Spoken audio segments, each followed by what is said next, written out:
Oi, pessoal, bem-vindos à nossa conversa de hoje. Vamos dar uma olhada juntos em algumas ideias do livro A Vida é Curta Demais para Viver o Mínimo das Coisas, do Ian Albuquerque. Sabe, é um livro de crônicas, né? Bem interessante, fala muito de autoconhecimento, de viver com intensidade, de relacionamento, coragem, essas coisas da vida.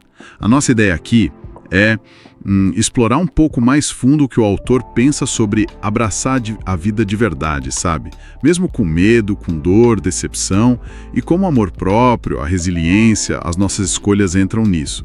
E ele já começa com uma paulada, né? Aquela reflexão do daqui a 100 anos. Nossa, isso coloca uma urgência para viver o agora, não acha? Totalmente. E é interessante ver como esse livro se encaixa, né, num movimento maior de escrita hoje em dia.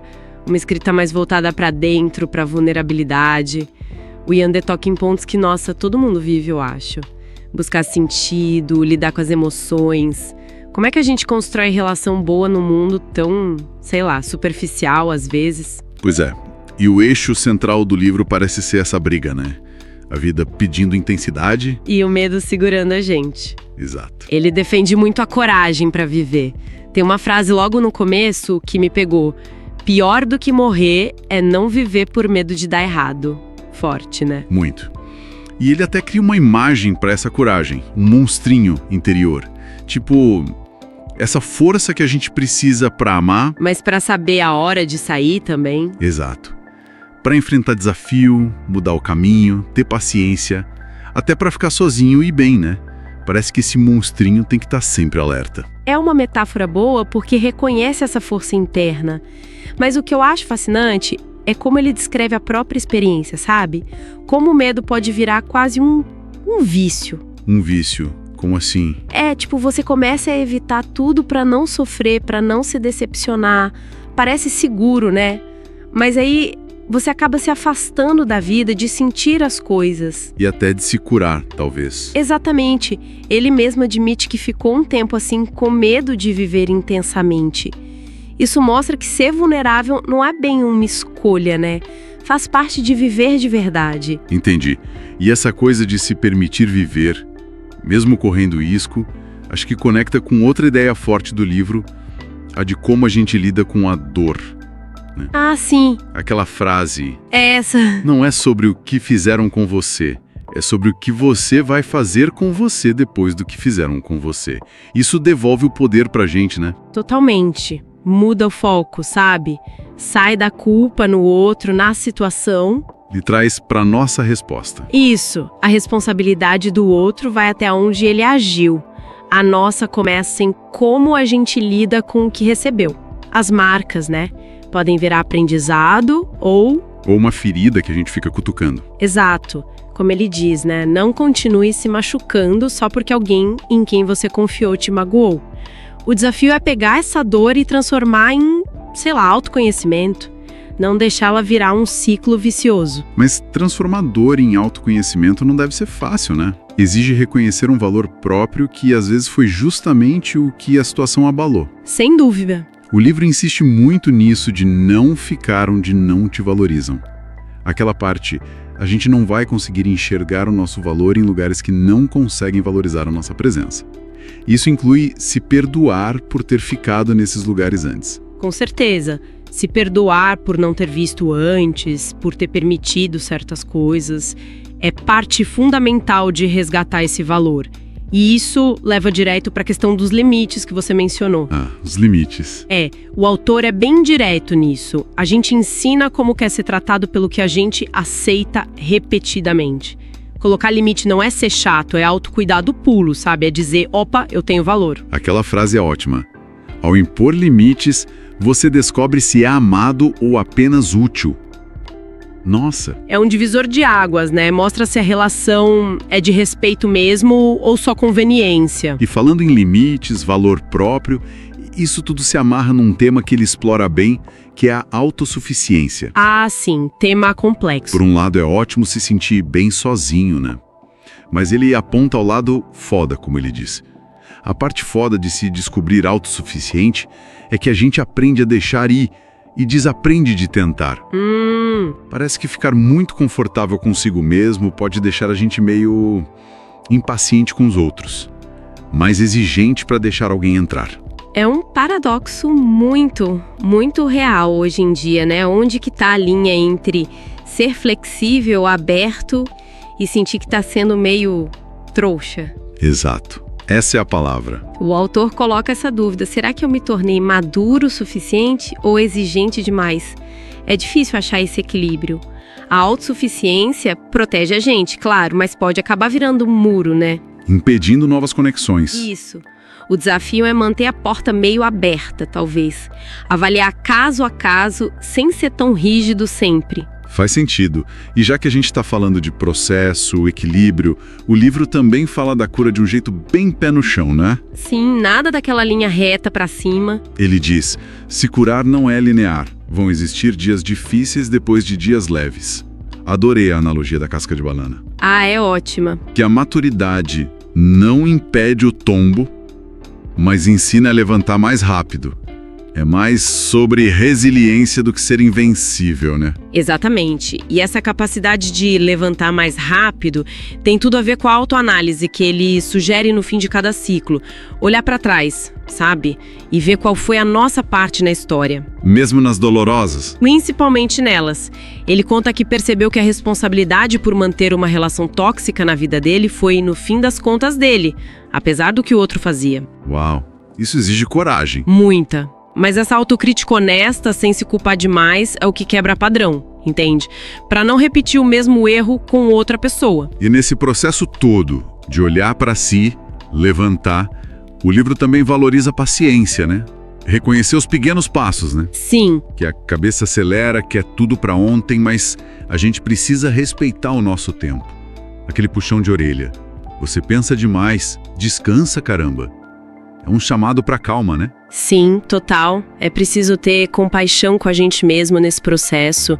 Não adianta só criticar, tem que acolher o ritmo, mas essa calma não é ser passivo, né? Tem a ver com agir com mais consciência. O que nos leva para outro ponto forte do livro. Qual? A forma como a gente demonstra afeto, busca ser autêntico nas relações. Ah, a defesa da gente emocionada. Achei isso muito bom. É interessante, né? Ele defende quem demonstra, quem é intenso, vulnerável.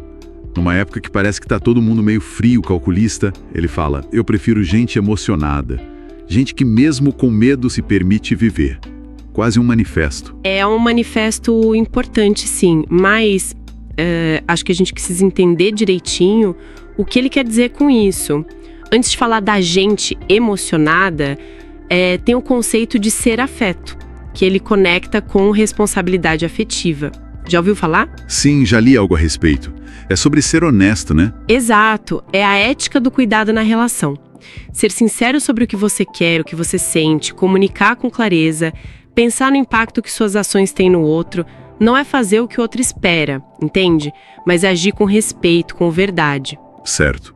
Dito isso, a gente emocionada que ele defende parece ser uma crítica ao mundo onde o básico, sabe, cuidado, atenção, sinceridade ficou tão raro que quem oferece isso parece exagerado. Intenso demais. Isso.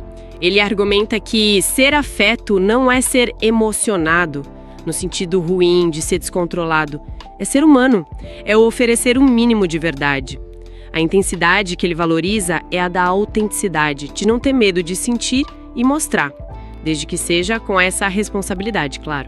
Entendi a diferença. Não é sobre a intensidade do sentir, mas sobre a honestidade ao expressar. Perfeito. E tem uma frase que amarra isso de um jeito tão pessoal. O único motivo por que eu ainda acredito no amor é pelo jeito que eu amo. Isso é muito forte. Sugere que a gente tem que ser fiel à nossa forma de amar, né? Exatamente. É dizer, a minha capacidade de amar não depende do que o outro faz, mas da minha disposição de oferecer algo genuíno. Isso protege a nossa fonte de afeto, mesmo depois de decepções. Não deixa a gente ficar cínico. Isso. E essa capacidade de ainda acreditar vindo de dentro leva a gente pro alicerce de tudo isso que a gente tá falando. O amor próprio. Exato. O livro meio que culmina aí, né? De todos os amores que conheci, o amor que eu sinto por mim é o mais lindo de todos. Lindo isso. Mas ele deixa claro que não é um amor que nasce fácil. Não mesmo. É construído. Aquela frase, doeu muito me transformar em quem eu sou agora. Não dá pra aceitar qualquer um de novo. Mostra que teve um processo duro ali. E isso é fundamental. O amor próprio que ele descreve não é passivo. É resultado de trabalho mesmo. De se conhecer, colocar limite, curar a ferida. É quase uma conquista, sabe? Uma conquista que ajuda a diferenciar do ego ferido, talvez. Exatamente. O ego fica doído com o não. O amor próprio, mesmo que sinta a dor da rejeição, não deixa isso definir o seu valor. Entende que a escolha do outro é do outro. E tem outro ponto lindo que ele toca. Amar alguém sem precisar da pessoa. Amar por escolha, por querer dividir, não por carência, entende? Um amor que vem de dentro para fora. Um amor que vem da abundância, não da falta. Nossa, isso parece ser o ponto de chegada dessa jornada toda de se conhecer e se fortalecer. Então, assim, o que a gente tira disso tudo? Que se colocar em primeiro lugar, cuidar do bem-estar, não é egoísmo. É tipo a condição para viver com intensidade e ter relações melhores. Eu penso que sim. O bem-estar vira inegociável, como ele fala. Não por teimosia, mas por consciência do próprio valor, do custo que é se abandonar. É a base para ter coragem de ser vulnerável, para lidar com a dor de forma mais sábia, para botar limites, para amar de verdade e para levantar depois das quedas, né? Que sempre vem. É um processo, claro, não acaba nunca. Bom, então, recapitulando nossa exploração aqui das ideias do Ian Albuquerque, a gente falou da necessidade de coragem, do monstrinho, para encarar o medo e viver mais. Falamos de como a nossa reação às coisas é mais importante que as coisas em si. Isso. Vimos como se conhecer ajuda a pôr limites, a reconhecer nosso valor e a lidar com aquele dilema da autossuficiência. Celebramos a busca por ser autêntico no afeto, a gente emocionada com responsabilidade. E no centro de tudo, o amor próprio como essa base construída, às vezes na dor, mas essencial para aguentar o tranco e ter relações mais inteiras. E aquela esperança, né? Pessoas boas sempre vencem. É uma jornada que continua, né? Cada experiência, boa ou ruim, vira material para a gente crescer. Não é para se fechar para a dor, mas aprender a lidar com ela. Usar tudo para se tornar versões melhores de nós mesmos. O amor próprio é tipo a bússola nesse caminho. Perfeito. E para a gente fechar, fica uma provocação inspirada numa das últimas crônicas. O autor lembra: você não conheceu todas as pessoas que ainda vão te amar. Pensando em tudo isso que a gente conversou, dores, aprendizados, se valorizar, construir o amor próprio, como é que a gente faz para manter o coração, sei lá, ciente dos riscos, mas ainda aberto para essas futuras conexões e talvez mais difícil ainda, aberto para as novas versões da gente mesmo que ainda vão surgir? Fica aí pra gente pensar.